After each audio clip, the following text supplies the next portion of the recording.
இலங்கையின் முதற்தர சுற்றுலா தலம் ரீச்சாவின் மாபெரும் உணவு திருவிழா ஆகஸ்ட் மாதம் 7, 8, 9 மற்றும் 10ஆம் திகதிகளில் மாலை 6 மணி முதல் 10 மணி வரை. இன்றே டிக்கெட்டுகளை பெற்றுக் கொள்ளுங்கள்.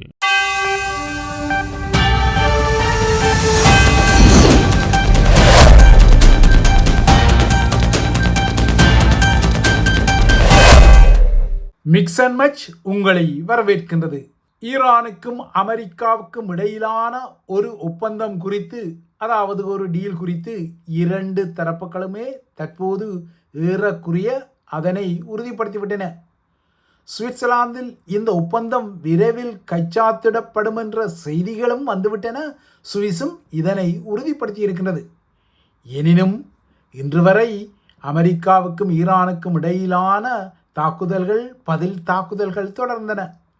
அந்த வகையில் ஹோர்மூஸ் நீரிணையால் செல்லும் கப்பல்களை குறிவைத்து இன்று சனிக்கிழமை அலை அலையாக ஈரான் ட்ரோன்களை ஏவிக்கொண்டது. ஆனால் இவ்வாறாக அலையலையாக சீறிய ஈரானிய ட்ரோன்களை தமது வான்படை சுட்டு வீழ்த்தியதாக அமெரிக்காவும் அறிவித்துள்ளது. ஆக மொத்தம் இரண்டு தரப்புமே சமாதான ஒப்பந்தத்துக்கு தயாராக நிலையிலும் இன்று ஹோர்மூஸில் கடும் போர்க்கள நிலைமை இருந்தது. ஹோர்மூஸ் நீரிணை மூடப்பட்டுள்ளதாக ஈரான் அறிவித்திருப்பதால் அந்த வழியாக செல்லும் கப்பல்களின் பயணத்தை அது ஒரு சட்டவிரோத பயணமாக நோக்கிக் கொள்கின்றது. தாக்குதல்களை நடத்தி அந்த பயணத்தை தடுக்க அது முயல்கிறது. ஆனால் இதற்கு மறுபுறத்தே ஹோர்மூஸ் வழியான கப்பல் போக்குவரத்து தடையின்றி இடம்பெறுவதான ஒரு காட்சிப்படுத்தலை செய்ய அமெரிக்க அரசு தலைவர் டொனால்ட் ட்ரம்ப் மேற்பார்த்த அமெரிக்க இராணுவம் முயல்கிறது. இதனால் இந்த தாக்குதல்களும் எதிர்த்தாக்குதல்களும் தொடர்கின்றன. ஒருவேளை ஒரு டீல் வந்தால்தான் இந்த நீரிணை குறித்த விடயங்களும் அதற்குரிய சமாதான நிலைமையும் முக்கியமாக இருக்கும் என்பதும் வெளிப்படை. இந்த டீல் குறித்து பல கசிவுகள் வந்துள்ளன. இந்த டீலில் சில தசாப்தங்களாக ஈரானிய பொருளாதாரத்தை முடக்கியுள்ள தடைகளை அகற்றுவது குறித்த விடயம் ஈரானுக்கு மிக மிக முக்கியமானதாகும். அதேபோல ஹோர்மூஸ் நீரிணையை திறப்பது அமெரிக்காவுக்கு மிக மிக முக்கியமான ஒரு விடயம். இந்த ஒப்பந்தத்தின் பின்னர் முடக்கப்பட்ட ஈரானிய சொத்துக்களின் விடுவிப்பு உடனடியாக இடம்பெறாது என அமெரிக்காவின் துணை அரசு தலைவர் JD வான்ஸ் கூறுகிறார். அதாவது ஈரான் இந்த டீலில் கையெழுத்திட்டாலும் சட்டுப்புட்டென முடக்கப்பட்ட ஈரானிய சொத்துக்களோ நிதிகளோ விடுவிக்கப்பட மாட்டாது என்பது அமெரிக்காவின் நிலைப்பாடு. இதேபோல இந்த ஒப்பந்தம் குறித்து அமெரிக்க தரப்பில் கசிந்த சில தரவுகளில் ஹோர்மூஸ் நீரிணையை மீண்டும் திறப்பது குறித்த விடயத்துக்கு அடுத்தபடியாக ஈரானின் அணுசக்தி திட்டம் உள்ளது. இந்த அணுசக்தி திட்டத்தை முற்றிலுமாக குலைத்துக் கொள்வது குறித்து இந்த டீலில் அமெரிக்கா ஈரானிடம் சமரசத்தை தேடுகின்றது. குறிப்பாக ஈரானிடம் இருக்கக்கூடிய அணுக்குண்டு தயாரிப்புக்கு ஏதுவான செறிவூட்டப்பட்ட யுரேனியத்தை மீட்பது குறித்து அமெரிக்கா இந்த டீல் ஊடாக ஒரு உறுதிமொழியை ஈரானிடமிருந்து பெற முனைகின்றது. இதனால்தான் இந்த டீலில் இந்த விடயமெல்லாம் முக்கியமாக இருக்கும் என அமெரிக்கா கூறிக்கொள்கிறது.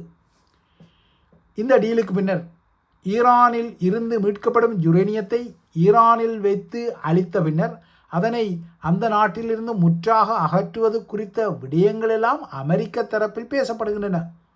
ஆனால் ஈரானோ தனது மண்ணில்தான் செறிவூட்டப்பட்ட யுரேனிய கையிருப்பு கையாளப்பட வேண்டும் என வாதம் செய்கின்றது. அதாவது அணுக்குண்டுகளை தயாரிக்க தேவையான 90% யுரேனிய செறிவூட்டலை 5%க்கும் குறைவான நிலைக்கு நீர்த்து போகச் செய்வது குறித்து ஈரானிய நிலைப்பாடு இருப்பதாக தெரிகின்றது. ஆனால் இந்த டீல் கைச்சாத்திடப்பட முன்னரே, அதுவும் அண்மைய நாட்களில் ஈரான் தனது அணுக்குண்டு தயாரிப்புக்குரிய யுரேனியத்தை அமெரிக்கா கண்டுபிடிக்க முடியாத இடத்தில் பதுக்கி வைத்து அந்த இடத்தை மிக மிக கச்சிதமாக மூடி மறைத்து பாதுகாப்புடன் வைத்திருப்பதான செய்திகள் எல்லாம் கசிந்துள்ளன. இந்த செய்தி கசிவுகள் அமெரிக்காவின் CIA போன்ற உளவுத்துறைக்கு தெரியும் என்றாலும் அணுக்குண்டு தயாரிப்புக்குரிய யுரேனியத்தை ஈரான் எங்கே பதுக்கி வைத்திருக்கின்றது என்ற விடயம் அமெரிக்காவுக்கு இதுவரை துல்லியமாக தெரியாத ஒரு விடயமாகவே உள்ளது. ஒருவேளை அமெரிக்காவுக்கு அந்த பதுக்கி வைத்த இடம் தெரிந்தால் கூட அந்த இடத்தை அண்மிக்க முடியாத அளவுக்கு அதனை சுற்றியுள்ள இடங்களில் அதிபயங்கரமான வெடிகுண்டுகளை ஈரான் பதித்துள்ளதான செய்திகள் எல்லாம் வந்துள்ளன. மொத்தம் சுமார் 1/2 தொன் எடையுள்ள இந்த செறிவூட்டப்பட்ட யுரேனியத்தை அடைவது இனிமேல் அமெரிக்காவுக்கு மிகவும் கடினமானதாகவும் ஆபத்தானதாகவும் சவாலானதாகவும் வருடக்கணக்காக எடுக்கும் நிலைக்குரியொரு விடயமாகவும் மாறும் என்பது ஊகிக்கப்படும் ஒரு விடயமாகின்றது. ஒருவேளை டொனால்ட் ட்ரம்ப் கூட அமெரிக்க இராணுவத்தை ஈரானில் உள்ள யுரேனியத்தை எடுத்து வருமாறு உத்தரவிட்டாலும் கூட அதனை கைப்பற்றுவதற்கு ஒரு தரைவழி நகர்வு அமெரிக்க இராணுவத்துக்கு தேவைப்படும். ஆனால் அமெரிக்க இராணுவத்தால் ஈரானுக்குள் புகுந்து தரைவழியாக நகர்ந்து இதனை செய்ய முடியுமா என்பது ஒரு கேள்வி. ஏனென்றால் ஈரான் கடுமையான பாதுகாப்புடன் இந்த யுரேனியத்தை பதுக்கி வைத்திருப்பதாகவும் இதனை யாருடைய கண்களில் படாமல் பேணி வருவதாகவும் கூறப்படுகிறது.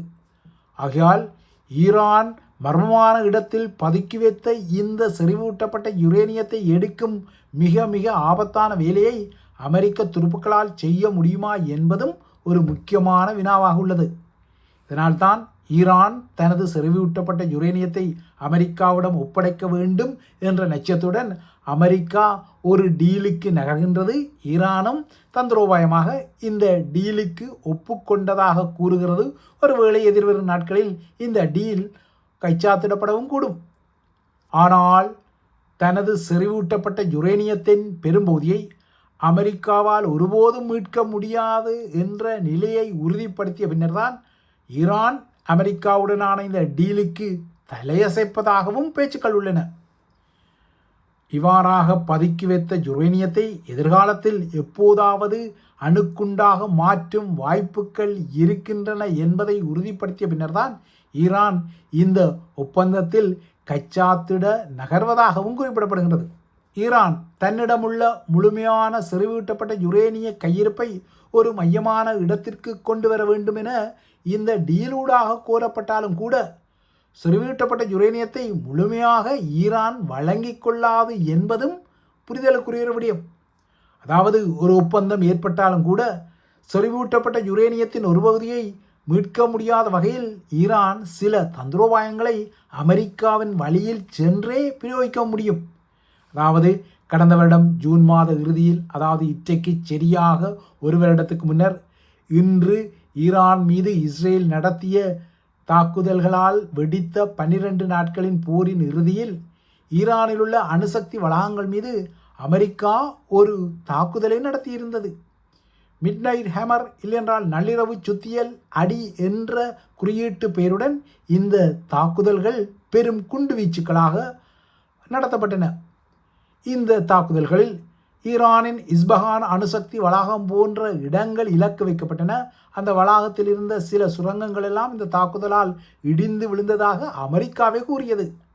ஆகையால் நீங்கள் தாக்குதல் நடத்திய போது இடிந்து விழுந்த சுரங்கங்களுக்கு இடையில்தான் இந்த யுரேனியம் புதைந்திருப்பதாக ஈரானால் இந்த டீலுக்கு பின்னர் கூறிக்கொள்ளவும் முடியும். ஏனென்றால் இடிந்து விழுந்த சுரங்கங்களை கிளறி எடுத்து அதற்குள் யுரேனியம் இருக்கின்றதா என்பதை பார்ப்பது அமெரிக்காவுக்கும் மிக கடுமையான சவாலான விடயம் என்பது இன்னொரு விடயம். ஆனால் ஈரான் உண்மையில் இடிந்து விழுந்த இடங்களுக்குள் இந்த யுரேனிய கையிருப்பை வைத்திருக்கவில்லை எனவே நம்பப்படுகின்றது. இதற்கு மாறாக அந்த இடங்களிலிருந்து அகற்றப்பட்ட செறிவூட்டப்பட்ட யுரேனியத்தை இப்போது ஈரான் பலமான ஒரு இடத்தில் வைத்திருப்பதாக கருதப்படுவதால் தெஹ்ரானுக்கும் வாஷிங்டனுக்கும் இடையில் ஒரு சமாதான ஒப்பந்தம் கையெழுத்தானாலும் கூட ஈரானின் அணுசக்தி திட்டத்தின் எதிர்காலம் குறித்து அமெரிக்காவால் இந்த டீலின் அடிப்படையில் முடிவெடுக்க முடியாது என்ற ஒரு நிலைதான் உள்ளது.